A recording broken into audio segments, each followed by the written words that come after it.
Okay. ಸಂಚಾರಿ ಸ್ಟುಡಿಯೋದ ಎಲ್ಲ ವೀಕ್ಷಕರಿಗೆ ಸ್ವಾಗತ.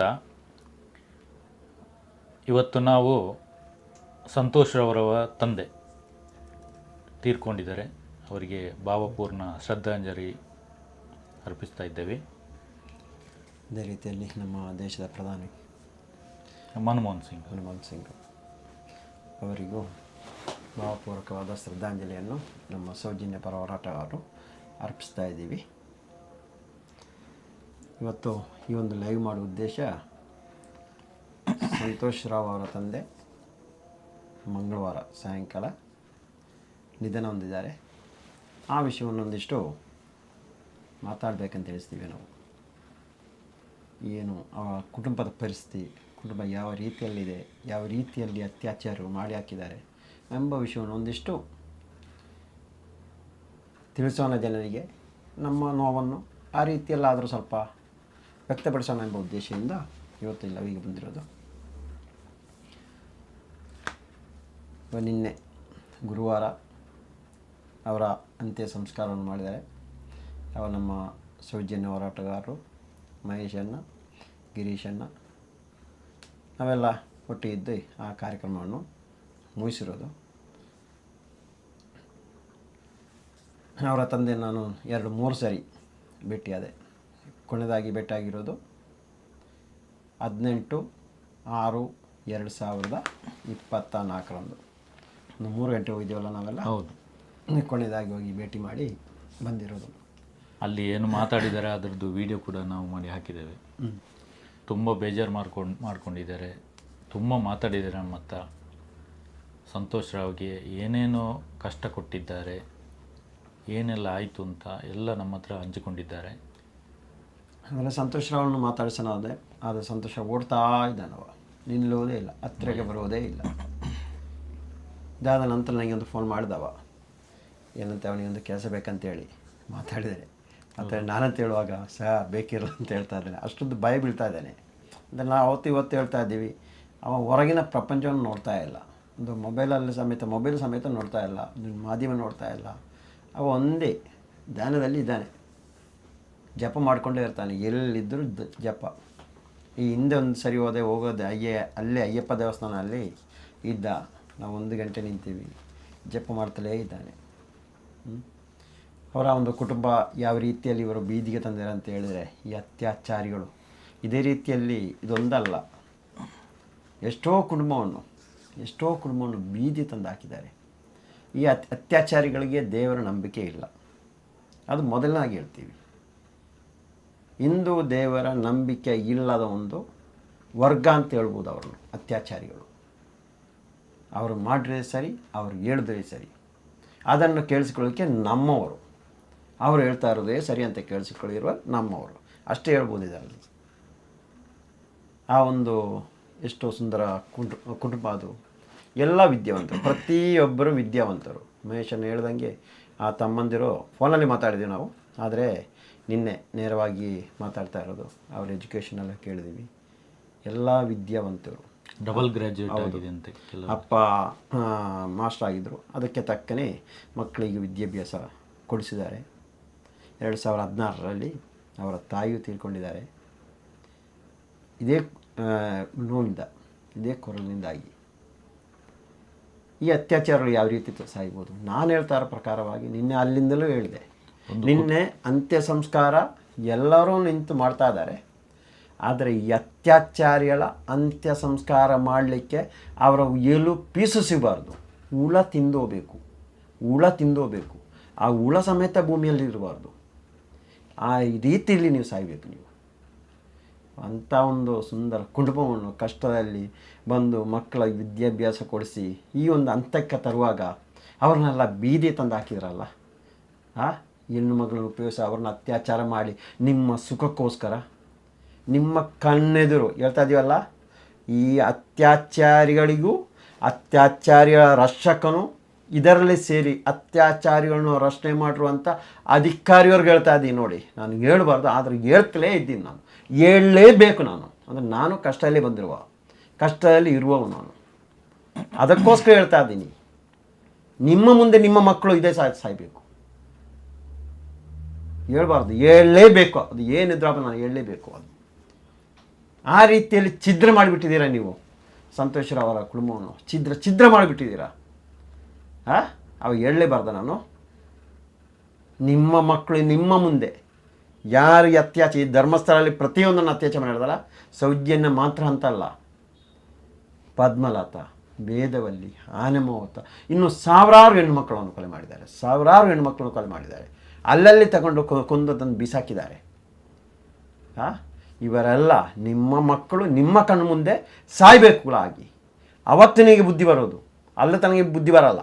ನೀವು ಸಾಯಬಾರ್ದು, ನಿಮ್ಮ ಮಕ್ಕಳು ಸಾಯೋದನ್ನು ನೀವು ನೋಡ್ತಾ ಇರಬೇಕು. ನೀವು ಉಳಬಿದ್ದು ಸಾಯಬೇಕು ನೀವೆಲ್ಲ ಅಲ್ವಾ?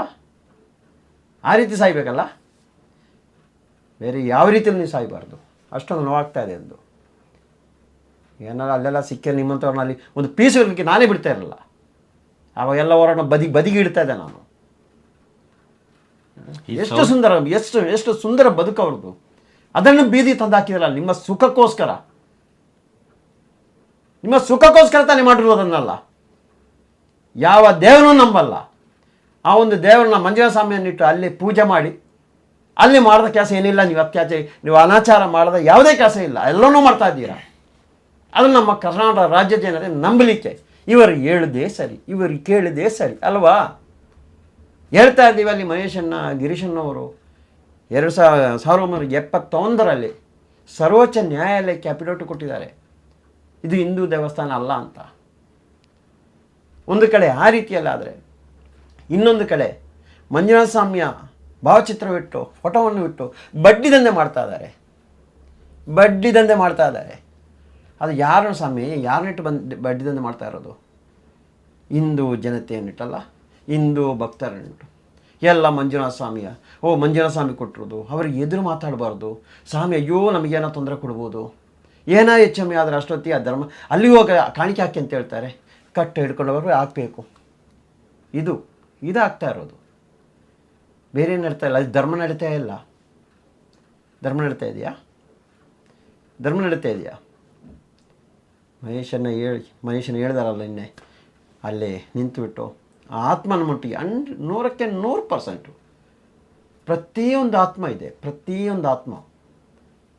ಆ ಸಾವಿರಾರು ಆತ್ಮ ಇದ್ದದಕ್ಕೆ ಇವತ್ತು ಅವ್ರನ್ನೊಂದು ಬದಿಗೆ ಹೊಡೆದಾಗ್ತಾ ಇರೋದು. ನಾವು ಹೊಡೆದಾಗ್ತಾ ಇಲ್ಲ, ಅವರಾಗಿ ಹೊಡೆದಾಗ್ತಾ ಇದ್ದಾರೆ. ಒಂದು ಕಡೆಯಿಂದ ಹೊಡಿತಾರೆ, ಅವ್ರು ಕೊನೆ ಮಾಡಿಯೇ ಮಾಡ್ತೇವೆ. ಇನ್ನು ಶಾಪ ಆಗ್ತಾ ಇದಾರಲ್ಲ ಗಿರೀಶನ್ನು ಆ ರುದ್ರಭೂಮಿಯಲ್ಲಿ ನಿಂತು. ಸಾಕು ನಿಮಗಿದೆಲ್ಲ. ಎಷ್ಟು ಜನ ಶಾಪ, ನಿನ್ನ ಮನೆಯವರ ಕಣ್ಣೀರು. ತಮಾಷೆನದೆಲ್ಲ, ಎಲ್ಲರೂ ತಮಾಷೆ ಅಂತ ಎಣಿಸ್ತಾರೆ. ಇದೆಲ್ಲ ಒಂದು ಭೂಮಿಗೆ ಒಂದು ಕಣ್ಣೀರು ಬೀಳ್ತಾ ಇರೋದು ತಮಾಷೆನಲ್ಲ. ನೀವೆಲ್ಲ ವಾಮಾಚಾರದಿಂದ ಬದುಕ್ತಾ ಇರೋರು. ಇನ್ನೂ ಹೇಳ್ತೀವಿ, ವಾಮಾಚಾರದಿಂದ ಬದುಕ್ತಾ ಇರೋರು. ಆ ಅಣ್ಣಪ್ಪ ಸ್ವಾಮಿ ಮಂಜುನಾಥ ಸ್ವಾಮಿ ಕೆಲಸ ಮಾಡಲಿಕ್ಕೆ ಬಿಡ್ತಾ ಇಲ್ಲ. ನಿನ್ನ ಮಗಳೊಂದು ಕಾಣೆಯಾಗಿದೆಯಲ್ಲ, ಏನು ಸ್ವಾಮಿ 2 ಗಂಟೆ ನಿಮಗೆ? 3 ಎಷ್ಟು ಟೈಮ್ ಬೇಕಾ? ಒಂದು ತಾಯಿ ಅಳ್ತಾ ಇದ್ದಾರೆ, ಕೇಳ್ತಾ ಇದ್ದಾರೆ ತನ್ನ ಮಗಿಗೋಸ್ಕರ. ಒಂದು ಏನೋ ಮಾಹಿತಿ ಕೇಂದ್ರದಿಂದ ಒಂದು ಅನೌನ್ಸ್ಮೆಂಟ್ ಮಾಡಲಿಕ್ಕೆ ಅಷ್ಟು ಟೈಮ್ ಬೇಕಾ? ಏನಾದರೂ ಸಪ್ರೇಟನ್ನು ಜನ ಬೇಕಾ ನಿಮಗೆ? ಒಂದು ಮಗು ಕಾಣೆಯಾಗಿ ವಿಷಯವನ್ನು ಹೇಳಲಿಕ್ಕೋಸ್ಕರ ಸಪ್ರೇಟಾಗಿ ಏನೋ ಜನ ಬೇಕಿತ್ತ ನಿಮಗೆ? ಅವೇನೋ ಬಾತ್ರೂಮಿಗೆ ಹೋಗಿದೆ ಅಂತ ಅಲ್ಲಿ ಸಾಯ್ತಾ ಇದ್ದಾನವ? ಅದು ಅಲ್ಲಿ ಕೊಂದಾಕಿದಾರ ನೀವು ಅವನನ್ನು? ಏನು ಉದ್ದೇಶ ಆಗಿರ್ಬೋದು? ಹಿಂದೆ ಏನಾಗಿರ್ಬೋದು?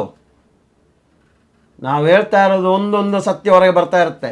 ಮುಂದಿನ ದಿನಗಳಲ್ಲಿ ಬಂದೇ ಬರುತ್ತೆ. ಇವರಿಗೆಲ್ಲ ಹೋರಾಟ ಆಗಲಿ, ಜನ ಸೇರಲಿ, ಅವರಿಗೇನೋ ಹಿನ್ನೆಲೆ ಆಗ್ತಾ ಇರುವ ವಾಮಾಚಾರ ಮಾಡ್ತಾ ಇರ್ತಾರೆ. ನೀವು ಕೇರಳ ಕಡೆಯಿಂದ ಮಂತ್ರವಾದಿಯರನ್ನ ಕರೆಸಿ ತಂದು ಮುಂದೆ ನಿಮ್ಮವರ ಬಾಯಿಂದ ಬರುತ್ತೆ. ನಿಮ್ಮ ಅಲ್ಲಿ ಕೆಲಸ ಮಾಡ್ತಿರೋ ಅವರ ಬಾಯಿಂದಲೇ ಇದೆಲ್ಲ ಬರುತ್ತೆ. ನಮ್ಮ ಬಾಯಿಂದ ಬಂದರೆ ನಾವು ಹೋರಾಟಗಾರರು ದೇವಸ್ಥಾನ ತೇಜೋವಧೆ ಅಂತ. ದೇವಸ್ಥಾನ ತೇಜೋವಧೆ ಅಲ್ಲ, ಅತ್ಯಾಚಾರಿಗಳ ತೇಜೋವಧೆ ಆಗ್ತಾ ಇರೋದು. ಅತ್ಯಾಚಾರಿ ಕೊನೆ ಮಾಡ್ತಾ ಇರೋದು ಗೊತ್ತಾ ನಿಮಗೆ? ಅತ್ಯಾಚಾರ ಹೆಣ್ಣು ಮಾಡ್ತಾ ಇರೋದು ನಾವು. ಅಲ್ಲಿ ದೇವಸ್ಥಾನದಲ್ಲ ತೇಜೋವಧೆ ಆಗ್ತಾ ಇರೋದು.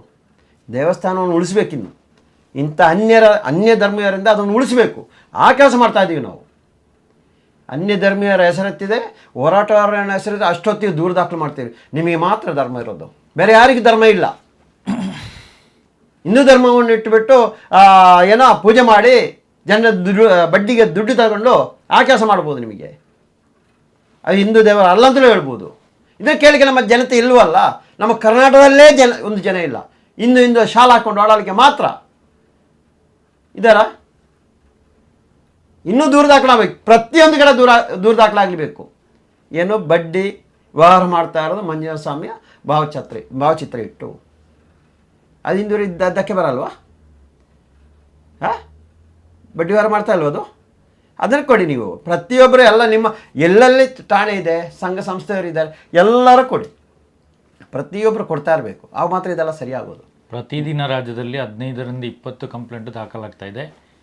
SKDRDP ಧರ್ಮಸ್ಥಳ ಗ್ರಾಮಾಭಿವೃದ್ಧಿ ಯೋಜನೆ BC ಟ್ರಸ್ಟ್, ಇದರ ಮೇಲೇ ವೀರೇಂದ್ರ ಹೆಗ್ಗಡೆ ಅವರ ಹೆಸರು ಹಾಕಿಯೇ, ಅನಿಲ್ ಕುಮಾರ್ ಅವರ ಹೆಸರು ಹಾಕಿಯೇ, ಟ್ರಸ್ಟ್ನ ಸದಸ್ಯರ ಹೆಸರು ಹಾಕಿಯೇ, ಮತ್ತು ಸಿಬ್ಬಂದಿಗಳು ಏನು ಆ ಅಧಿಕಾರಿ ಈ ಅಧಿಕಾರಿ ಅಂತ ಹೇಳ್ತಾರೆ ಎಲ್ಲರ ಸೇರಿಸಿ ಅವ್ರಿಗೆ ಕಂಪ್ಲೇಂಟ್ ಆಗ್ತಾಯಿದೆ. ಯಾಕಂತಂದರೆ ಈಗಾಗಲೇ ಕೋರ್ಟಿಂದ ಆದೇಶ ಆಗಿದೆ ಎಲ್ಲ ಪೊಲೀಸ್ ಠಾಣೆಗಳಿಗೆ. ಹೌದು, SKDRDP BC ಟ್ರಸ್ಟ್ ಇವರು ಇವರಿಗೆ ಅಕ್ರಮ ಬಡ್ಡಿ ದಂಧೆ ಮಾಡ್ತಾ ಇದ್ದಾರೆ. ಅದು ಮಾತಾಡೋಣ. ಅದಕ್ಕೆ ಮುಂಚೆ ಈ ಹೆಣ್ಣು ಮಕ್ಕಳ ಕಾಣೆ ಆಗಿದೆಲ್ಲ, ಅದು ವಿವರಣೆ ಬೇಕು ನಮಗೆ. ಏನು ಉದ್ದೇಶ ಸರ್? RTಯಲ್ಲಿ ಏನೋ ಇದು ಇಲ್ಲ, ಏನು ಉದ್ದೇಶಕ್ಕೋಸ್ಕರ ನೀವು ಮಾಡಿರೋದು? ಅದು ಅಲ್ಲ, ಶಬರಿಮಲೆ ಅಯ್ಯಪ್ಪ ಸ್ವಾಮಿಗೆ ಮಾಲೆ ತೆಗೆದು ಬನ್ನಿ ಅಂತ ಹೇಳಿದ್ರಲ್ಲ, ಹೌದಲ್ಲ? ನೀವೇನು ಮಾಡ್ತೀರಾ ಬಂದರೆ ರೌಡಿಸಮ್. ಇವಾಗ ಗೊತ್ತಾಯ್ತಲ್ಲ, ಇವಾಗ ಕರ್ನಾಟಕ ರಾಜ್ಯದ ಜನರಿಗೆ ಗೊತ್ತಾಗಿರ್ಬೋದು ರೌಡಿಸಮ್ ಯಾವ ರೀತಿಯಲ್ಲಿ ಮಾಡ್ತಾ ಇದ್ದಾನಂತ ಅಲ್ಲಿ. ಹಾಂ, ಮಾಲೆ ತೆಗೆದು ಬನ್ನಿ ಅಂತ ಏನು ಕಿತ್ತಾಕ್ತೀಯ ನೀನು? ಮಾಲೆ ತೆಗೆದು ಬಂದರೆ ಮೊದಲು ಹೇಳಿದವನಿಗೆ ಹೇಳ್ತಾ ಇದ್ದೀನಿ, ಅಲ್ಲಿ ಅತ್ಯಾಚಾರಿಗಳು ಇದ್ದಾರಲ್ಲ, ಹೊರಗೆ ಇದ್ದಾರಲ್ಲ, ಅವರನ್ನು ಸರಿಪಡಿಸು ನೀನು. ಆ ನಂತರ ಹೇಳು ಮಾಲೆ ತೆಗೆದು ಬಾ ಅಂತ. ಅದಕ್ಕೆ ಮುಂಚೆ ಹೇಳಿದಾನೆ ಆ ಹೆಣ್ಣು ಮಕ್ಕಳು ಹೋಗ್ಬೋದಂತ, ಎಲ್ಲಿ ದೇವಸ್ಥಾನಕ್ಕೆ ಶಬರಿಮಲೆಗೆ ಹೋಗ್ಬೋದಂತ. ಹಿಂದೂ ಧರ್ಮದವರಾದರೆ ಅದು ಹೇಳಲ್ಲ. ಒಂದು ಕಡೆ ದೆಹಲಿಯಲ್ಲಿ ಹೇಳ್ತಾರೆ, ಅಲ್ಲಿ ಅಯೋಧ್ಯೆಯಲ್ಲಿ ಅಲ್ಲಿ ರಾಮ ಇದ್ದಾನ ಇಲ್ವಾ, ಅದರ ವಿರುದ್ಧ ಯಾರಿಗೂ ದೂರ ಕೊಡ್ಲಿಕ್ಕೆ ಟೈಮ್ ಇಲ್ಲ. ರಾಮ ಇದ್ದಾನ ಇಲ್ವಾ ಅದು ಗೊತ್ತಿಲ್ಲ. ಹಿಂದೂಗಳ ದೇವರನ್ನೇ ನಂಬಲ್ಲ. ಅದನ್ನೇ ಹೇಳಿರೋದು, ಇವರು ಯಾರು ನಂಬಲ್ಲ ಅಂತ. ಇವರು ಯಾರು ಹಿಂದೂ ದೇವರು ನಂಬಲ್ಲ ಅಂತ ಇದಕ್ಕೇನೆ ಹೇಳ್ತಾ ಇರೋದು. ಅತ್ಯಾಚಾರ ಅದಕ್ಕೇನೆ ಹೇಳೋದು, ಸತ್ಯ ಮಾಡ್ತೀವಿ ಬನ್ನಿ ಬನ್ನಿ ಅಂತ ಹೇಳೋದಕ್ಕೆ ಅವ್ರು ನಂಬಲ್ಲ. ಇಲ್ಲಾಂದ್ರೆ ಅವರು ತಪ್ಪಾಯಿತು ಅಂತ ಒಪ್ಕೊಂಡು ಮಾಡ್ಬೋದಿತ್ತಲ್ಲ. ಇದು ಅಲ್ಲಿ ಮಾಲೆ ತೆಗೆದು ಬನ್ನಿ, ಕ್ಯಾಮರಾ ಕಿತ್ಕೊಂಡು ವಿಡಿಯೋ ಅದು ವಿಡಿಯೋ ಇದೆಲ್ಲ ಯಾಕೆ ಮಾಡಬೇಕು? ದಾದಾಗಿರಿ ಎಷ್ಟು ರೌಡಿಸಮ್ ಸ್ವಾಮಿ ನಿಮ್ದು. ಏನು ರೌಡಿಸಮ್? ಇಷ್ಟೆಲ್ಲ ಆಗಿ ಕೂಡ ಅಲ್ಲಿ ಸಪ್ರೇಟ್ ಆಗಿದೆ ನಿಮಗೆ. ಯಾವ ಕಾನೂನು ಅನ್ವಯ ಆಗಲ್ಲ ಅಲ್ಲಿ. ಡಿ ನಂಬರ್ ಕೊಟ್ಟಿರೋದು ಅವರ ಜನರಿಗೆ ಮಾತ್ರ. ಡಿ ನಂಬರ್ ಕೊಟ್ಟಿರೋದು ಏನಿದ್ರು ಅವರು ಅಷ್ಟು ಓಡಿ ಹೋಗ್ತಾ ಇರ್ತಾನೆ. ಡಿ ನಂಬರ್ ಅವ್ರಿಗೆ ಇದೆ, ನಿಮಗೆ ಇನ್ನು ನಿಮಗೂ ನಾನು ಅದ್ರ ದೂರ ದಾಖಲು ಮಾಡ್ತಾ ಇದ್ದೀನಿ, ನಾನು ಬಿಡಲ್ಲ. ಆ ಡಿ ನಂಬರ್ ತೆಗೆಸಲೇಬೇಕು, ಗೊತ್ತಾಯ್ತಲ್ಲ? ಆ ಹೆಣ್ಣು ಮಗಳು 2-3 ಗಂಟೆ ತಡವಾಗಿ ಸುದ್ದಿ ಇದು ಅನೌನ್ಸ್ ಮಾಡ್ರು ಯಾವ್ದು ಸರ್? ಅದು ಕೂಡ ಗಿರೀಶ್ ಮಟ್ಟಣ್ಣ ಅವರ ಹೆಸರು ಹೇಳಿದ ಮೇಲೆ ಅಲ್ಲಿ ಇದು ಮಾಡಿದಂತೆ. ಹೌದು, ಅವ್ರಿಗೆ ಹೇಳ್ತೀವಿ ನಾವು ಅಂತ ಹೇಳಿದ್ ಕೂಡ ಅಷ್ಟೊಂದು ಸುದ್ದಿ ಆಯ್ತು. ಅಷ್ಟೊತ್ತಿ ಅವ್ರು ಮಾತಾಡ್ಸಲಿಕ್ಕೆ ಅಷ್ಟು ಎಚ್ಚರಿಕೆ ಆಯ್ತು. ಇವರು ಏನಿಲ್ಲ, ಆ ಡಿ ನಂಬರ್ ಅವರು ಸೇರಿ ಹೇಳ್ತಾ ಇದೀವಲ್ಲ, ಅಲ್ಲಿಯ ಡಿ ನಂಬರ್ನವರು ಸೇರಿ ಎಲ್ಲೋ ಮಗುವನ್ನು ಕಿಡ್ನಾಪ್ ಮಾಡಿದ್ದಾರೆ. ಇವರು ಎಲ್ಲೋ ಕಿಡ್ನಾಪ್ ಮಾಡಿ ಹೇಳಿದ್ವಲ್ಲ, ಈ ಕಚಾನ ಮಕ್ಕಳಿಗೆಲ್ಲ ಬೇಕಾಗಿರೋದು ವಾಮಾಚಾರ ಎಲ್ಲ ಮಾಡ್ತಾ ಇದ್ದಾರೆ. ಅದು ಗೊತ್ತಿಲ್ಲ ಇನ್ನು. ಇದಕ್ಕೇನು ಉಪಯೋಗಿಸಲಿಕ್ಕೆ ಮಾಡಿರೋದು ಅಂತ ನರಬಲಿ ಅಂತ ಕಾಣಿಸ್ತಾ ಇದ್ದು. ಇದು ತನಿಖೆ ಆಗಬೇಕು. ನೀವು ನಾನು ಇವತ್ತು ಹೇಳ್ತಾ ಇದ್ದೀನಿ, ಇವು ನ್ಯಾಯಾಲಯ ರಿಟೈರ್ಡ್ ಜಡ್ಜ್ನವರು ನಿಷ್ಠಾವಂತ ಅಧಿಕಾರಿ IAS IPS ಇದ್ದ ಒಂದು ತಂಡ ರಚನೆ ಮಾಡಿ ಆಗುವುದಾರೆ. ತಂಡ ರಚನೆ ಮಾಡಿ ನಮ್ಮ ಹತ್ರ ಬನ್ನಿ, ನಿಮಗೆ ಒಂದೊಂದು ದಾಖಲೆ ಕೊಡ್ತೀನಿ ನಾನು. ಎಲ್ಲೆಲ್ಲ ಏನ ಹಾಕಿದ ಅದನ್ನು ಕೊಡ್ತೀವಿ, ಎಲ್ಲೆಲ್ಲ ತೆಗೆಸುವ ಅದನ್ನು ಕೊಡ್ತೀವಿ, ಎಲ್ಲೆಲ್ಲ ವಾಮಾಚಾರ ಅದನ್ನು ಹೇಳ್ತೀವಿ. ನಿನ್ನೆಗೆ ಕರೆ ಮಾಡ್ತಾ ಇದ್ದಾರೆ ಅಲ್ಲೇ ಸಾಕ್ಷಿಯನ್ನು ಇಟ್ಕೊಂಡು ಯಾರೆಲ್ಲ ಎಷ್ಟೆಷ್ಟು ಕೋಟಿ ದುಡ್ಡು ಮಾಡಿದ್ದಾರೆ ಅದು ಕೂಡ ನಾವು ಹೇಳ್ತೀವಿ. ಅಲ್ಲ, ಇನ್ನೊಂದು ಎಲ್ಲ ಇದ್ದಾರೆ. ನಿನ್ನೆ ನಾನು ಇದವ್ರು ಯಾವುದು ಕುಂಜದ ಕಾಲು ಕಟ್ ಮಾಡಿರೋ ಒಂದು ವಿಡಿಯೋ ಮಾಡಿದೆ ಅಲ್ಲ ಹೋಗಿ. ಆ ಮನೆ ಕೆಳಗೆ ಒಂದು ಗೆದ್ದೆ ಇದೆ. ಆ ಗೆದ್ದೆಯ ಇವಾಗ ನನಗೆ ಅವರ ಕುಟುಂಬ ಕರೆ ಮಾಡಿರೋದು. ಅವರಲ್ಲಿ ಡೆತ್ ಆಗುವಾಗ ಡೆತ್ ಆದ ಹೊತ್ತು ಹೆಬ್ಬೆಟ್ಟು ಹಾಸಿಬಿಟ್ಟು ಅವರ ಹೆಸರಲ್ಲಿ ಮಾಡಿಸ್ಕೊಂಡಿದ್ದಾರೆ. ಎಣದ ಕೈಯಲ್ಲೇ ಹೆಬ್ಬೆಟ್ಟು ಹಾಕಿ ಆ ಜಾಗವನ್ನು ಅವರ ಸ್ವಾಧೀನ ತಗೊಂಡಿರೋದು. ಗೊತ್ತಾ ನಿಮಗೇನಾದರೂ ಇದು? ಊರಿನ ಜನತೆಗೆ ಗೊತ್ತಾ? ಇನ್ನೇನು ಬೇಕು ನಿಮಗೆ? ಅಲ್ಲಿಂದ ಇನ್ನೂ ಆಯ್ತು 40 ಎಕರೆ ಜಾಗ ಆಯ್ತು ಅಲ್ಲಿ. ಇವತ್ತು ಯಾರ ಹೆಸರಲ್ಲಿದೆ ನೋಡಿ, ಇವತ್ತಿಗೂ ಯಾರ ಹೆಸರಲ್ಲಿದೆ ನೋಡಿ. ನೀವು ರಬ್ಬರ್ ತೋಟ ಇದೆ ಸ್ವಾಮಿ, ಯಾರ್ದೋ ಜಮೀನು ಅದಕ್ಕೇನೆ ಆ ಒಂದು ಜಮೀನು ಬರೆದು ಕೊಟ್ಟಿಲ್ಲ ಅಂತೇಳಿ ಸ್ವಲ್ಪ ಆಟ ಆಡಿಸೋದಕ್ಕೆ ನನ್ನ ಫ್ರೆಂಡು ಅನೀಶ್ ಅವರ ಅಪ್ಪನ್ನು ಮೂಡುಬಿದಿರೆಯಲ್ಲಿ ಅಪಘಾತದಲ್ಲಿ ಮರ್ಡರ್ ಮಾಡಿರೋದು. ಇವತ್ತು ಅವರು ಆ್ಯಕ್ಷನ್ ಮಾಡಿ ಸಾಯಿಸಿರೋದು. ಇವತ್ತು ಅವರ ಮನೆಯವರೆಲ್ಲ ಉಳಿದವರೆಲ್ಲ ಭಯ ಬೀಳ್ತಾ ಇದ್ದಾರೆ, ಅವರು ನಮಗೇನಕ್ಕೆ ಬೇಕಂತ. ಆ ಜಮೀನು ಇವತ್ತು ಅವರ ಸ್ವಾಧೀನಲ್ಲಿದೆ. ಬೇರೆಯವರ ಹೆಸರಲ್ಲಿ ಜಮೀನು ಮಾತ್ರ ಇವರ ಸ್ವಾಧೀನ. ಇದು ನಡೀತಾ ಇರೋದು ಧರ್ಮಸ್ಥಳ ಅಲ್ಲಿ. ಇದು ಊರೆಲ್ಲ ಉದ್ಧಾರ ಮಾಡ್ತಿದ್ದಾರಲ್ಲ, ಉದ್ಧಾರ ಮಾಡ್ತೀವಿ ಅಂತ ಎಲ್ಲ ಸುದ್ದಿ ಮಾಡ್ತಾ ಇದ್ದೀವಲ್ಲ, ಮೊದಲು ಹೋಗಿರಿ ಸ್ವಾಮಿ ಆ ಧರ್ಮಸ್ಥಳ ಗ್ರಾಮದಲ್ಲಿ ಹೋಗಿ ಕೇಳಿ ಒಬ್ಬೊಬ್ಬರನ್ನು ಕೇಳಿ ಹೇಳ್ತಾರೆ ಧರ್ಮಸ್ಥಳ ಗ್ರಾಮದಲ್ಲಿ ಯಾವ ರೀತಿಯಲ್ಲಿ ಉದ್ಧಾರ ಆಗಿದೆ ಅಂತ, ಯಾರನ್ನು ಉದ್ಧಾರ ಮಾಡಿದಾರೆ ಅಂತ ಹೇಳ್ತಾರೆ, ಪ್ರತಿಯೊಂದನ್ನು ಹೇಳ್ತಾರೆ. ಇವತ್ತು ಎಲ್ಲ ಗೊತ್ತಿದೆ ಸರ್, ಎಲ್ಲ ಗೊತ್ತಿದೆ. ಸುಮ್ಮನೆ ಕೂತಿದ್ದಾರೆ, ಎಲ್ಲರೂ ಸುಮ್ಮನೆ ಕೂತಿದ್ದಾರೆ ಈ ಹಿಂದುತ್ವದ ನಾಯಕರುಗಳು. ಕೇಳ್ರಿ ಸ್ವಾಮಿ, ಇದಲ್ಲ ಆ ಡಿ ನಂಬರ್ ಮೊದಲನೇ ಡಿ ನಂಬರ್ ತಿಳಿಸ್ಬೇಕು. ಈಗ ಎಲೆಕ್ಷನ್ ಇಲ್ಲಲ್ಲ, ಎಲೆಕ್ಷನ್ ಆದ್ರೆ ಬರ್ತಾರೆ. ಮೊನ್ನೆ ಆಗಿದೆ ಅಂತ ಡಿ ನಂಬರ್, ಹಿಂದೂಗಳಿಗೆ ಅಪಮಾನ ಆಯ್ತು, ದೇವಸ್ಥಾನಕ್ಕೆ ಅಪಮಾನ ಆಯ್ತು ಅಂತ ಮತ್ತೆ ಬರ್ತಾರೆ. ಅಲ್ಲ ಮೊನ್ನೆ ಮನೋಜ್ ಅಂತ ಹೇಳಿ ಏನೋ ಆಟೋ ಓಡಿಸಿದಾಗ ಅವನ ಮೇಲೆ ಏನೋ ಕೇಸೆಲ್ಲ ಮಾಡ್ತಾ ಇದ್ರು. ತುಂಬ ಜನ ಸೇರಿದ ನಾಯಿಗೆ ಬೈತಾ ಇರ್ತಂತ ಅವರಿಗೆಲ್ಲ. ಮತ್ತು ಅವರಿಗೂ ದಮ್ಮಿಲ್ಲ, ಅಲ್ಲಿ ಇರೋರಿಗೂ ಅವ್ರಿಗೆ ಇನ್ನೂ ದಮ್ಮಿಲ್ಲ. ಅವರಿಗೆ ಮಾತಾಡ್ಬೇಕೆ, ನೇರವಾಗಿ ಮಾತಾಡ್ಬೇಕ್ರಿ.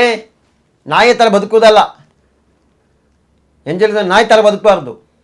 ಗಂಡಸಾಗಿರಿ, ಗಂಡಸಾಗಿ ಕೆಲಸ ಮಾಡಿ, ಎಲ್ಲ ಭಯಬಿದ್ದು ಕೂರೋದಲ್ಲ. ಆ ಡಿ ನಂಬರ್ ಇನ್ನು ಬೇಗನೆ ತೆಗೆಸೋ ಕೆಲಸವನ್ನು ನಾವು ಮಾಡ್ತೀವಿ. ಏನೆಲ್ಲ ಆಗುತ್ತೆ ನೋಡೋಣ ಮುಂದೆ. ಸರ್ ಮುಂದೆ SKDRDP ಅವರು ಏನು ಕೆಲಸದವರಿದ್ದಾರೆ, ನಾವು ದೇವರ ಸೇವೆ ಮಾಡುವುದು, ನಮಗೆ ಸಂಬಳ ಎಲ್ಲ ಜಾಸ್ತಿ ಇಲ್ಲ ಅಂತ ಹೇಳ್ತಾ ಇದ್ದಾರೆ. ಅಂದರೆ ಲಾಭರಹಿತ ಟ್ರಸ್ಟ್ ಅಂತ ಇಲ್ಲಿ ಘೋಷಣೆ ಮಾಡಿದ್ದಾರಲ್ಲ.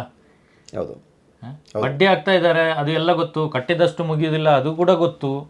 ಆದರೆ ಇವರು ಹೇಳೋದು ಲಾಭರಹಿತ ಟ್ರಸ್ಟ್, ನಾವು ಇಲ್ಲಿ ಕೆಲಸ ಮಾಡೋರು ದೇವರ ಕೆಲಸ ಮಾಡೋದು, ನಮಗೆ ಸಂಬಳ ಕಡಿಮೆ, ಟಾರ್ಗೆಟ್ ಮಾತ್ರ, ಸಂಬಳ ಇಲ್ಲ ಅಂತ ಹೇಳ್ತಾ ಇದ್ದಾರೆ.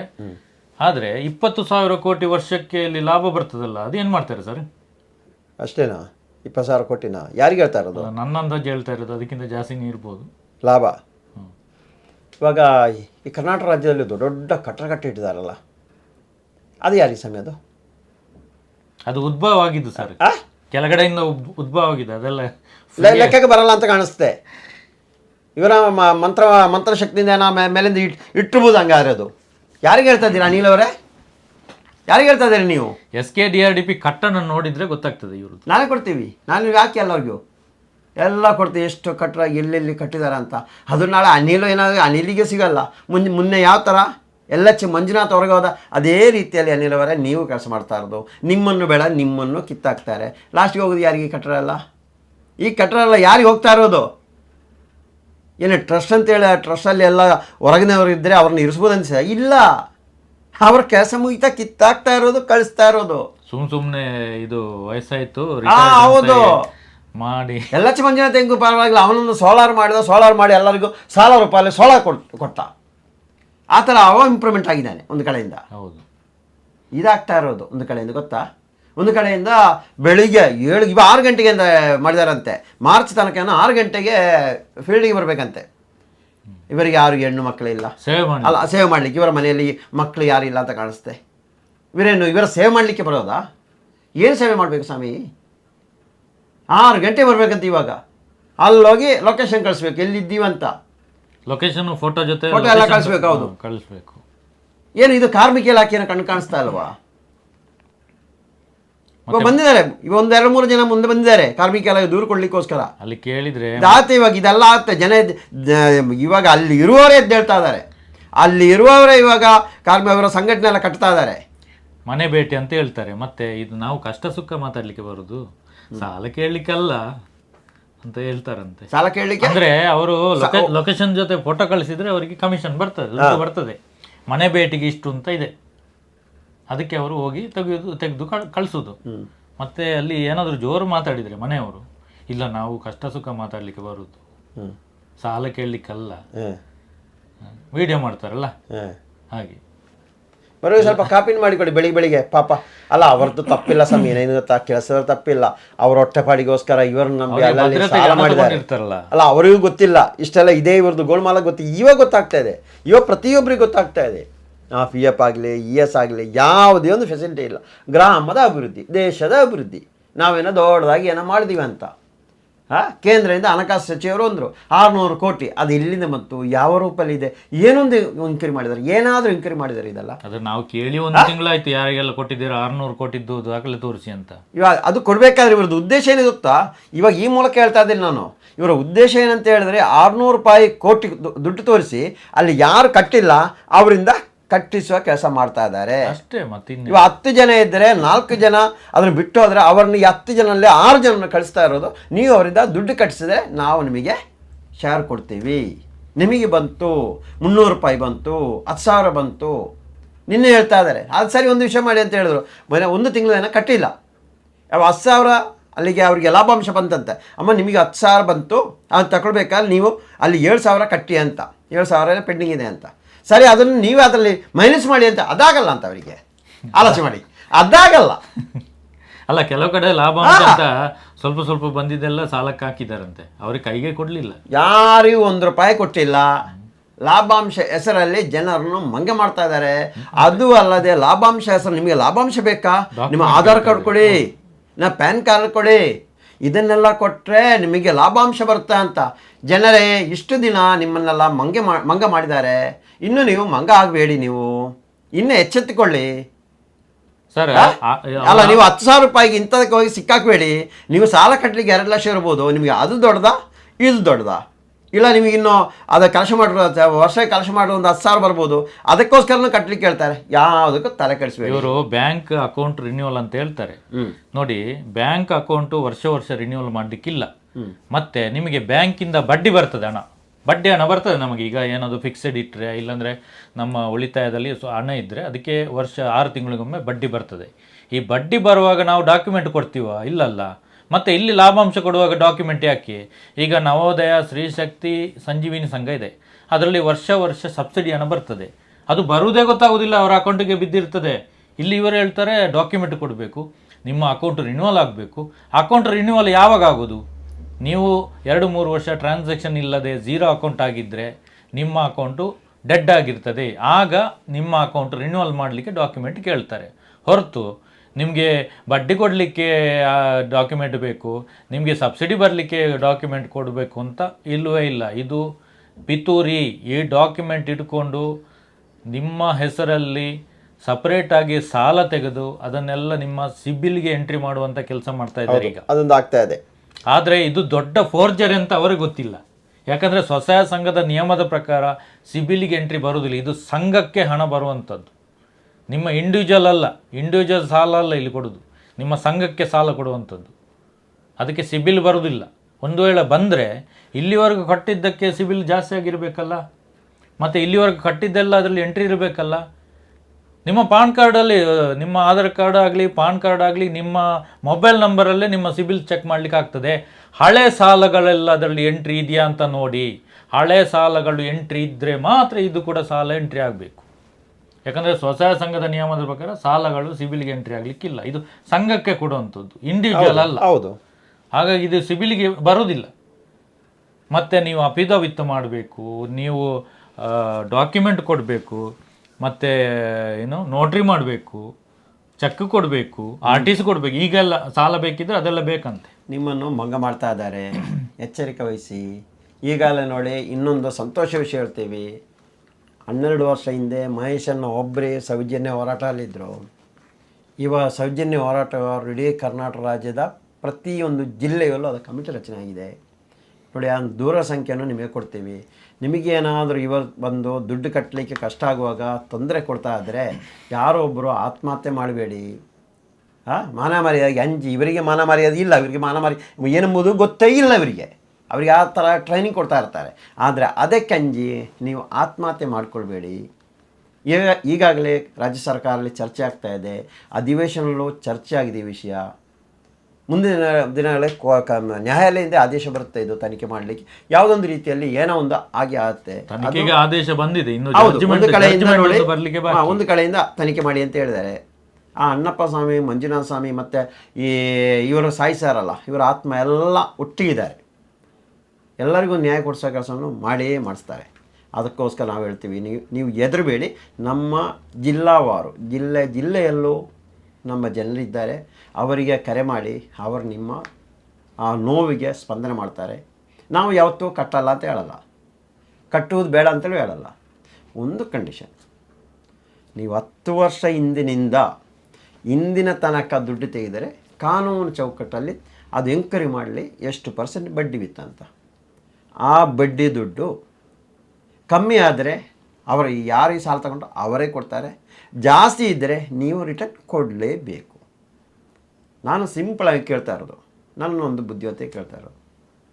ಇವಾಗ ಬ್ಯಾಂಕಿಂದ ಕೊಡ್ತಾರೆ, ಬ್ಯಾಂಕ್ ಇದರ ಯಾವುದು ಇವಾಗ ಗ್ರಾಮಾಭಿವೃದ್ಧಿ ಯೋಜನೆ ಯಾವುದೂ ಬೇಕಂತಿಲ್ಲ. ಬ್ಯಾಂಕ್ ಮೊತ್ತ ಅಂತ ತಗೊಳ್ಳಿ, ಬ್ಯಾಂಕಿಗೆ ವರ್ಷಕ್ಕೆ 1 ಲಕ್ಷ ರೂಪಾಯಿ ಸಾಲ ತಗೊಂಡಿದ್ದೀರಿ, 14,000 ಬಡ್ಡಿ ಆಗುತ್ತೆ. 14,000 ಬಡ್ಡಿ. ಬ್ಯಾಂಕ್ ಅವರು ಹೇಳ್ತಾ ಇರೋದೇನು, ತಿಂಗಳು ನನಗೆ ಪಾವತಿ ಮಾಡಬೇಕಂತ. ಅದಕ್ಕೆ 14,000 ಬಡ್ಡಿ ಹಾಕಿರೋ ಇಲ್ಲ, ಸೊಸೈಟಿ ಸಂಘಕ್ಕೆ 10%. ಅಲ್ಲ ಅದರಲ್ಲಿ ಇವಾಗ ಆಲೋಚನೆ ಮಾಡಿ, 14% ಇಟ್ಕೊಳ್ಳಿ, ವರ್ಷಕ್ಕೆ ತಿಂಗಳು 9,500 ಸಮಥಿಂಗ್ ಬರುತ್ತೆ, ಕಟ್ತಾ ಇರಬೇಕು. ಅದೇ ದುಡ್ಡನ್ನು ಬ್ಯಾಂಕ್ ಅವರು ಇಲ್ಲ ನನಗೆ ವಾರ ನಾನು ಕಟ್ತೀನಿ, ನನಗೆ ಸ್ವಲ್ಪ ಕಮ್ಮಿ ಮಾಡಿಕೊಡಿ ಅಂತೇಳಿ ಅವು ಆಟೋಮೆಟಿಕ್ ಕಮ್ಮಿ ಆಗಲೇಬೇಕು. ಕಮ್ಮಿ ಕೊಡೋದು ಇದಂದರೆ ವರ್ಷಕ್ಕೆ 12 ಸಾರಿ ಕಟ್ಟಲಿಕ್ಕೆ 14%, ವರ್ಷಕ್ಕೆ 52 ಸಾರಿ ಕಟ್ಟಬೇಕಾದ್ರೆ ಎಷ್ಟು ಆಯ್ತು ಅನ್ನಿಸ್ಕೊಳ್ಳಿ. ಅದನ್ನೇ ಕೇಳ್ತೀನಿ. ಇನ್ನು ಇವರು ಇಲ್ಲ ಕಮ್ಮಿ ಆಗಲ್ಲ ಅಷ್ಟೇ ಇರುತ್ತೆ ಅಂತ ಹೇಳ್ತೀವಲ್ಲ, ಹಾಗಾದ್ರೆ ಒಂದು ವಿಷಯ ಮಾಡಿ, 14%ಗೆ 1 ಲಕ್ಷ ರೂಪಾಯಿ ತಗೊಳ್ಳಿ. 1 ಲಕ್ಷ ರೂಪಾಯಿ 14% ತಗೊಂಡ ನಂತರ ಇವರು ಹೇಳಿ ಈ ಡಿಸೆಂಬರ್ ತಗೊಂಡ್ರೆ ಇದೇ ಡಿಸೆಂಬರ್ಗೆ ದುಡ್ಡು ತಗೊಂಡು ನಾನು ಬರುವ ಡಿಸೆಂಬರ್ಗೆ 14,000 ಸೇರಿಸಿ 1,14,000 ಕೊಡ್ತೀನಿ ಅಂತೇಳಿ ಒಪ್ತಾರಾ? ಒಂದೇ ಅಮೌಂಟ್ ಅಲ್ಲ, ಉತ್ತರ ಒಂದೇ ಅಮೌಂಟ್. ಒಪ್ಪಲ್ಲ. ಅದನ್ನೇ ನಾನು ಇಲ್ಲಿ ಕೇಳ್ತಾ ಇರೋದು. ಇದಕ್ಕೆ ದೊಡ್ಡ ವಿದ್ಯಾವಂತ ಬೇಕಂತಿಲ್ಲ, ನೀವು ಅದನ್ನೇ ಕೇಳ್ತೀವಲ್ಲ. 1 ಲಕ್ಷ ರೂಪಾಯಿ ನಾನು ಇವತ್ತು ತಗೊಳ್ಳಿ, ಒಂದು 10 ದಿನಕ್ಕೆ ಕೊಡ್ತೀವಿ ಅಂತೇಳಿ 14% ಆಯ್ತಾ?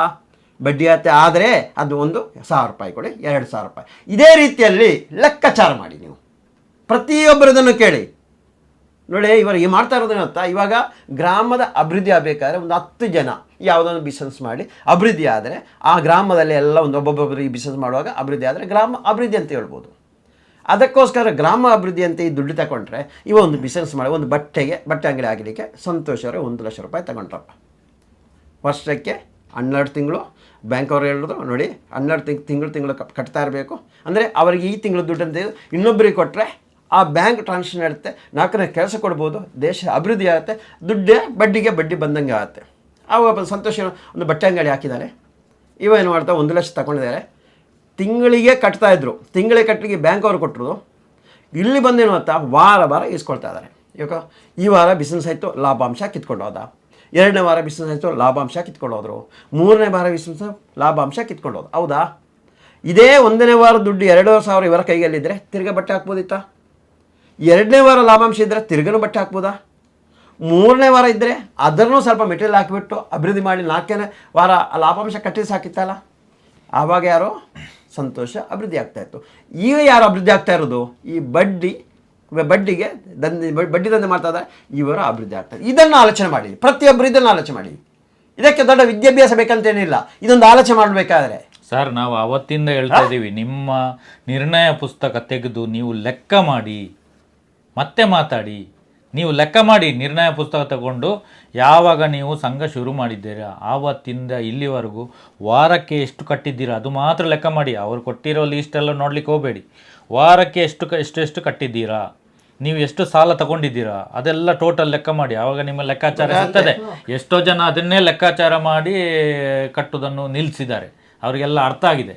ನೀವು ಸುಮ್ಮನೆ ಅವ್ರು ಹೇಳ್ತಾರೆ ಇವರು ಹೇಳ್ತಾರೆ ದೇವರ ಹೆಸರು ಹೇಳ್ತಾರೆ ಅದೆಲ್ಲ ನೋಡ್ಲಿಕ್ಕೆ ಹೋಗ್ಬೇಡಿ, ಕಟ್ಟಬೇಡಿ ಅಂತ ನಾವು ಹೇಳೋದೇ ಇಲ್ಲ.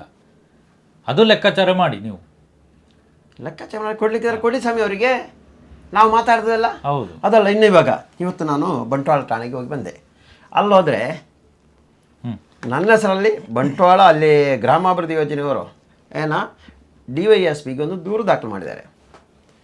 ಸ್ವಾಮಿ, ನಾನು ಹಿಂಗೂ ಕರ್ನಾಟಕ ನಾನಿವಾಗ ಕೊಟ್ಟಿದ್ದೇನೆ ಅಂತ ಹೇಳಿದರೆ DIG ಅವರಿಗೆ ದೂರು ಕೊಟ್ಟಿರೋದು ಕರ್ನಾಟಕ ರಾಜ್ಯಾದ್ಯಂತ ಅಲ್ಲ, ಇದು ಮುಖ್ಯ ಕಾರ್ಯದರ್ಶಿಯ ದೂರು ಕೊಟ್ಟಿರೋದು ಕರ್ನಾಟಕ ರಾಜ್ಯಾದ್ಯಂತ ಗ್ರಾಮಗಳಲ್ಲಿ SKDRDP ಶ್ರೀ ಕ್ಷೇತ್ರ ಧರ್ಮಸ್ಥಳ ಗ್ರಾಮಾಭಿವೃದ್ಧಿ ಯೋಜನೆ ಎಂಬ ಹೆಸರಲ್ಲಿ ಅಕ್ರಮ ಬಡ್ಡಿ ದಂಧೆ ನಡೆಸ್ತಾ ಇದ್ದಾರೆ. ಇದರಿಂದಾಗಿ ತುಂಬ ಜನ ಮೃತಪಟ್ಟಿದ್ದಾರೆ. ಕೌಂಟಿಂಗ್ ಮನೆಯೊಳಗೆ ಜಗಳ, ಊರು ಬಿಟ್ಟು ಹೋಗಿರೋದು, ಇದೇ ಥರ ತುಂಬ ಆಗ್ತಾ ಇದೆ.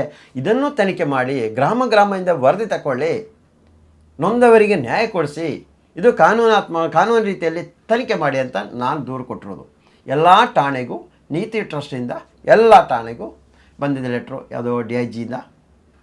ಅದನ್ನು ತನಿಖೆ ಮಾಡಿ ಅಂತ ನಾನು ಕೊಟ್ಟಿರೋದಕ್ಕೆ ಕರ್ನಾಟಕ ರಾಜ್ಯಾದ್ಯಂತ ಹಾಗೂ ಅಕ್ಕಪಕ್ಕದ ರಾಜ್ಯದಲ್ಲೂ ಇವರ ಬಡ್ಡಿ ದಂಧೆ ವಿಸ್ತಾರವಾಗಿದೆ.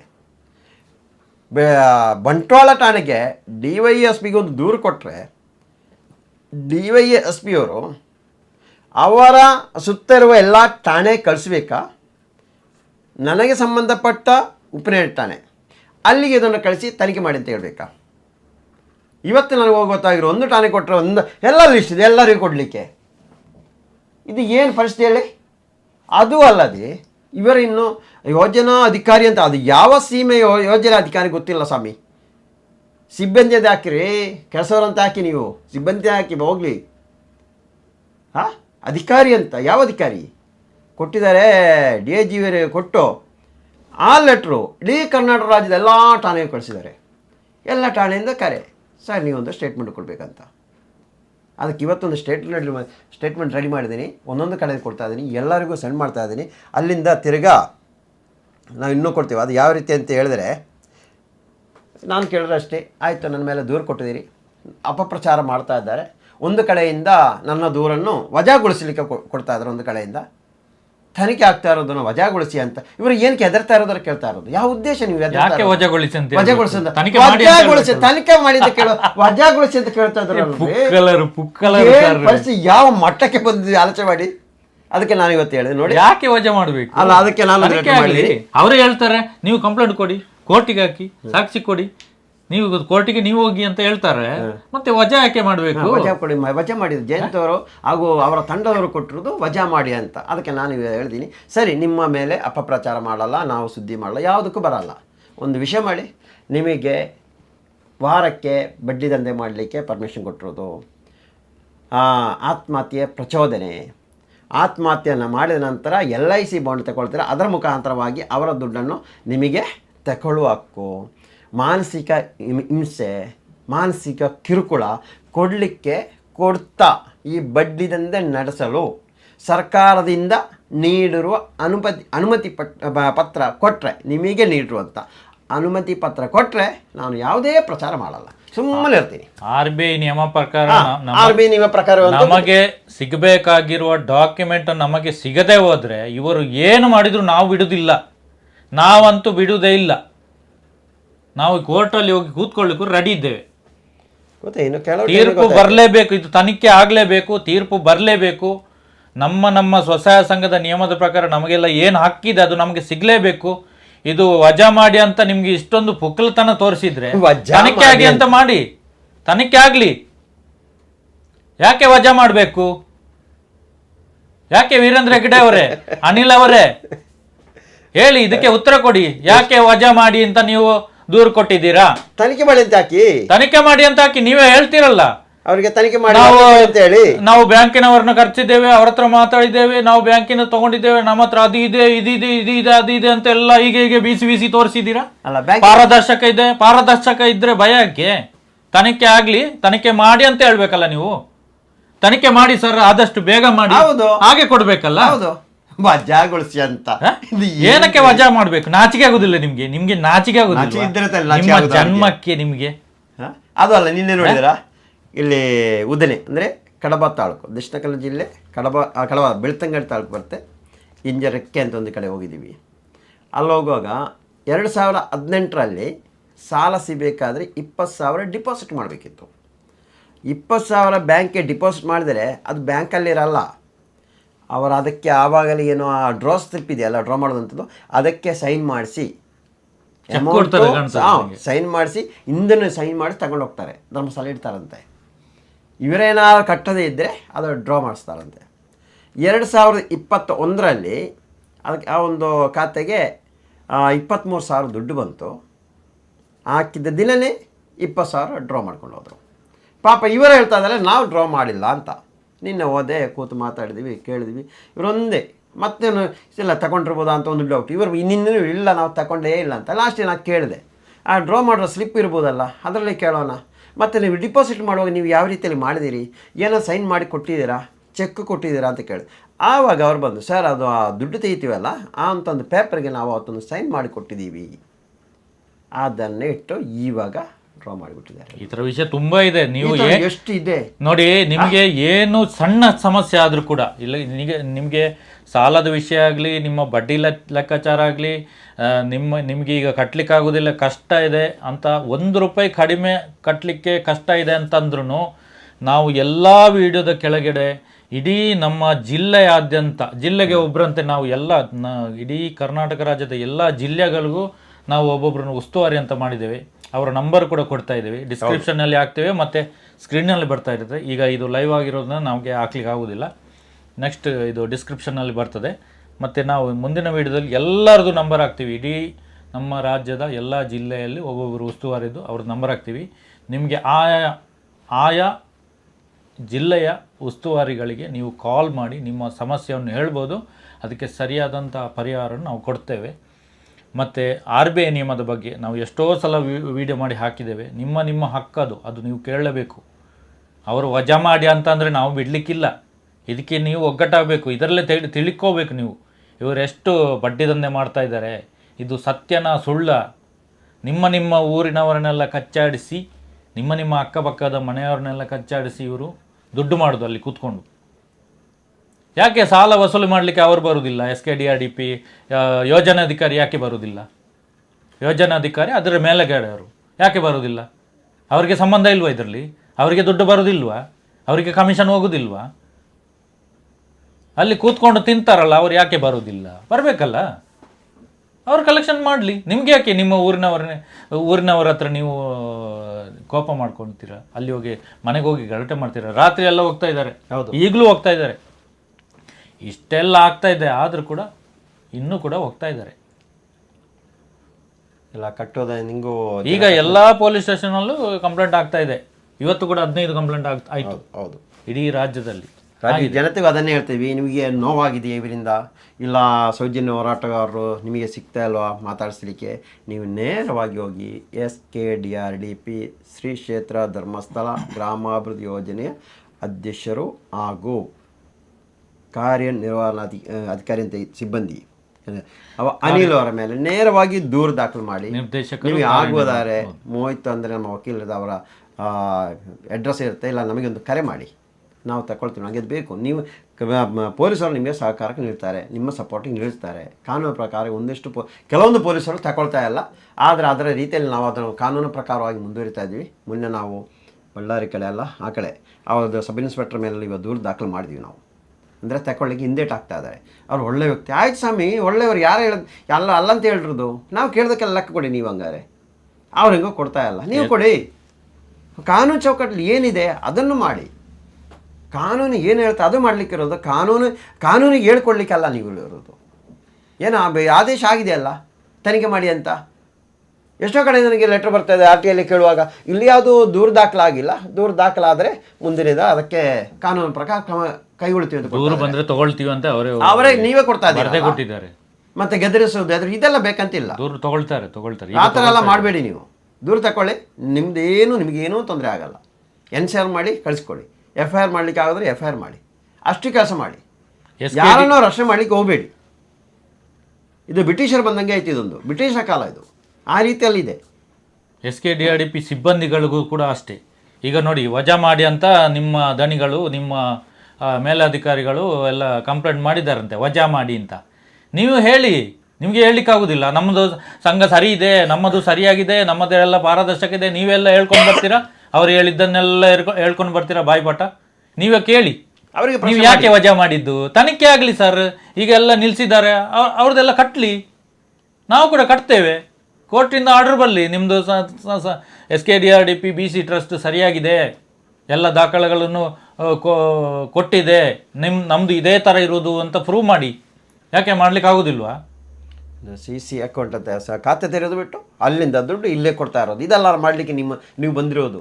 ಹಿಂದಿನ ಕಾಲದಲ್ಲಿ ಮಾಡ್ತಾ ಇದ್ರಲ್ಲ, ಬ್ಯಾಂಕ್ ಮುಖಾಂತರ ನೇರವಾಗಿ ಜನರಿಗೆ ಅರಿವಿಲ್ಲ, ಫೋನ್ ಮಾಡಿದರೆ ಫೋನ್ ಕಟ್ ಮಾಡೋದು, ಜನ ಕಟ್ಕೊಂಡು ಬರೋದು, ಇದೇ ಮಾಡೋದು ಹೊರತು ನಿಮ್ಮ SKDRDP ಅವ್ರಿಗೆ ಹೇಳಿ, ಯಾರು ಸೇವಾ ಪ್ರತಿನಿಧಿಗಳು ಯೋಜನಾಧಿಕಾರಿಗಳು ಹೇಳಿ, ಕೋರ್ಟಲ್ಲಿ ಹೋಗಿದೆ ನೀವು ಹೇಳ್ತಿರಲ್ಲ ಕೋರ್ಟಿಗೆ ಹಾಕಿ ಅಂತ ನಮ್ಮ ಹತ್ರ ಹೇಳ್ತಿರಲ್ಲ, ನಾವು ಹಾಕಿದ್ದೇವೆ. ಈಗ ಕೋರ್ಟ್ಗೆ ಹಾಕಬೇಡಿ, ವಾಪಸ್ ತೆಗೀರಿ, ವಜಾ ಮಾಡಿ ಅಂತ ಈಗ ಯಾಕೆ ಹೇಳ್ತಾ ಇದ್ದೀರಾ?